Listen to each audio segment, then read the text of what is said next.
નમસ્કાર મિત્રો, અમારી પીઆર ગુજરાતી ચેનલમાં તમારું સ્વાગત છે।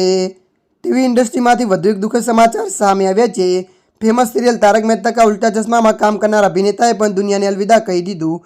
મળતી માહિતી મુજબ લલિત મંજનદા ઉત્તર પ્રદેશના મેરઠમાં તેમના ઘરે મૃત હાલતમાં મળી આવ્યા હતા। અભિનેતાનું મૃત્યુ અકસ્માત નથી પરંતુ આત્મહત્યા છે। અભિનેતાએ લગભગ 6 મહિના પહેલાં મુંબઈ છોડી દીધું હતું, જે બાદ તેને મેરઠ સ્થિત પોતાના ઘરે જવાનું નક્કી કર્યું।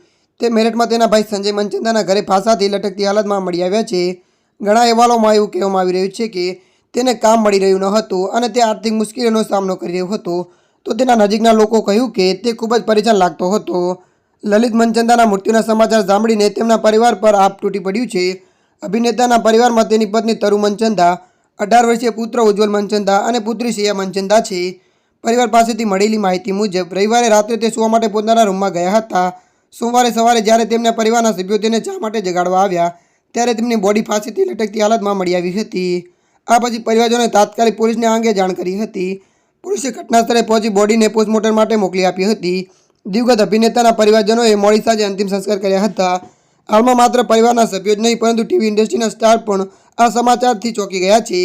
લલિત મંજનદાના ટીવી શોની વાત કરીએ તો તે તારક મહેતા સિવાય તો ક્રાઇમ શોમાં પણ જોવા મળી ચૂક્યા છે। ત્યારે મિત્રો, હાલ માટે આટલું। મળીશું નવી અપડેટ સાથે। જો તમને અમારો વિડીયો પસંદ આવે, લાઇક, શેર અને સબસ્ક્રાઈબ કરી નાખજો। ધન્યવાદ।